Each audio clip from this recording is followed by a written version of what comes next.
सभी दर्शकों को जय श्री कृष्णा, नमस्कार, प्रणाम। अक्षय तृतीया में विशिष्ट आजमाया हुआ उपाय कैसे करें और जाने इसका महत्व।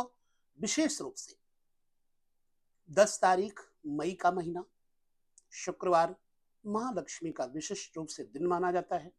इस दिन अक्षय तृतीया का प्रारंभ होता है और इस दिन 10 तारीख को 2024 में यदि आप ये उपाय करते हैं तो निश्चित ही जीवन पर्यंत, वर्ष पर्यंत लगातार आपको धन लक्ष्मी की कमी नहीं रहेगी। क्या है, पहले जानते हैं रहस्य।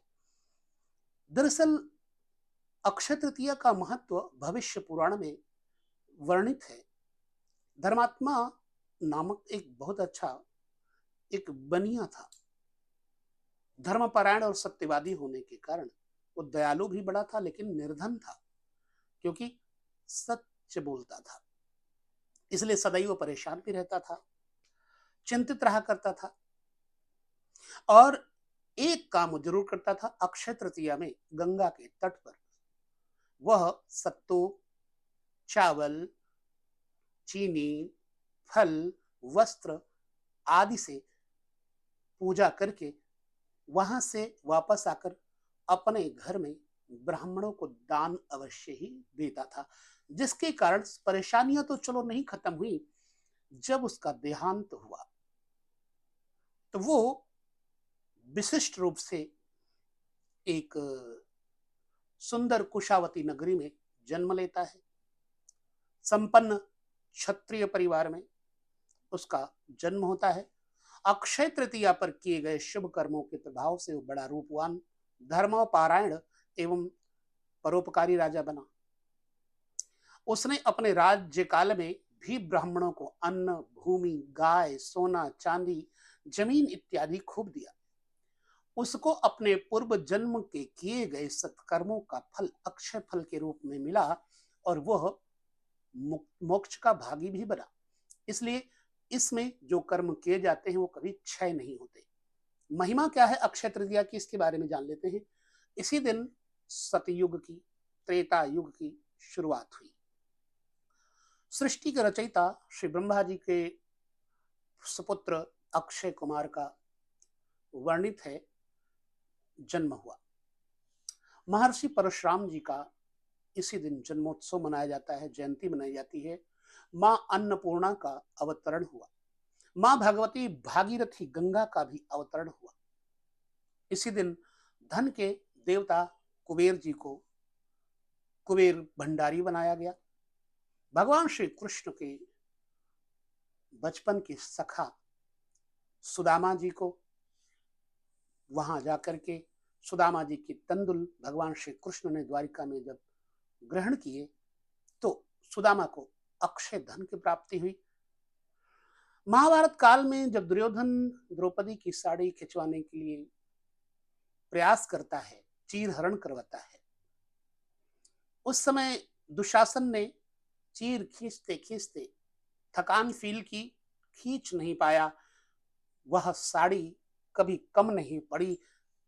कहते हैं उस दिन भी अक्षय तृतीया के पुण्य का फल द्रौपदी को प्राप्त हुआ। और इसी दिन चारों धाम की यात्राओं में बद्रीनाथ धाम के पट खुलते हैं और भगवान के दर्शन बहुत सारे भक्त करते हैं, लाखों की संख्या में। वृंदावन में जाएं अगर आप तो बांके बिहारी लाल जी इस दिन चरण दर्शन देते हैं। साल में एक बार उनको मंदिर परिसर से बाहर विशिष्ट रूप से दर्शन के लिए पधराया जाता है। तो ये कुछ महत्वपूर्ण जानकारियां आपको दी और अब उपाय के बारे में आपके साथ चर्चा करते हैं।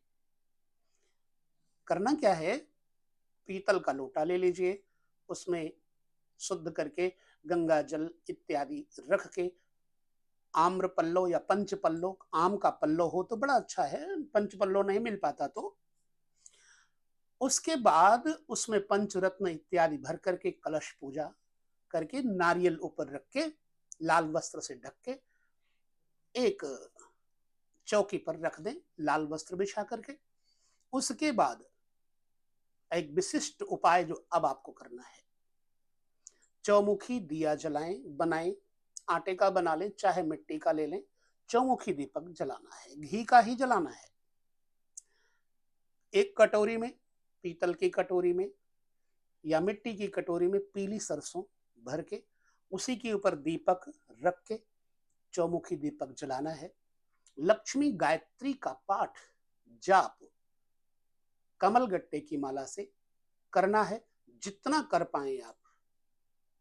1 माला, 5 माला, 11 माला, 21 माला जाप करें। दीपक जलते रहना है, बुझने न पाए। कोशिश करें कि जितनी देर जल सके, 24 घंटे भी जल सके दीपक, तो उसे जलाएं।